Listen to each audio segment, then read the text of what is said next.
Hello beautiful creatures! So for today's video guys, samahan niyo ako at tayo ay mamalengke. So una, dito tayo sa favorite natin yung sound para may pambili tayo at pangtaya ng loto. Char lang.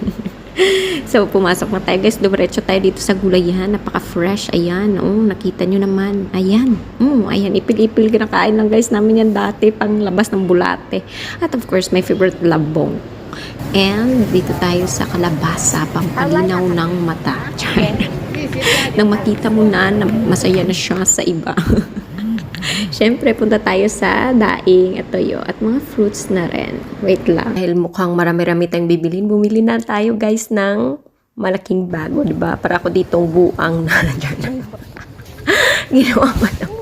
Tuwang-tuwa ako, bakit ba? At kung umabot ka sa part na to, special shoutout pala sa ating top fan na palaging active sa pagkikipag-engage sa atin kay Ma'am Genevieve Quiapo. At dito naman tayo guys sa mga exotic kagaya ng boyfriend mo. Char lang.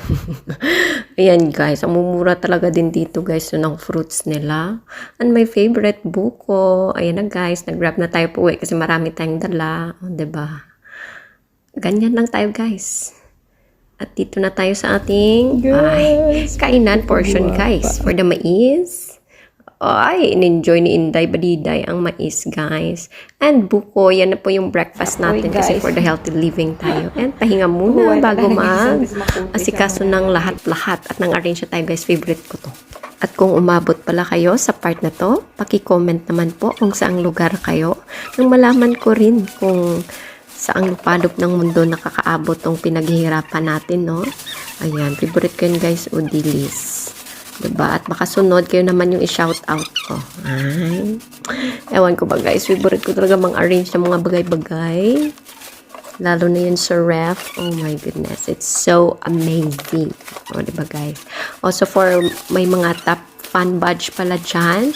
500 pesos po para sa makakahula ng lahat ng nagastos ko sa grocery na ito. And here's one of my favorite ulam. Oh my goodness. It's laswa guys sa amon. So, walang mantika ever. So, pure lang lahat. With this one, i-mix na yung mga maliliit na hipon, tsaka yung kulites. O, diba? I-mix lang guys hanggang mahilo silang lahat. Char lang. And malunggay. Nakakadagdag ng dugo. O, diba? Ang sarap guys. Sana kayo rin. Ow! Ayun. O, diba? Talaga guys, pag dito ka sa abroad, kailangan mong alagaan ng mabuti yung sarili mo. Kasi ikaw at ikaw lang din yung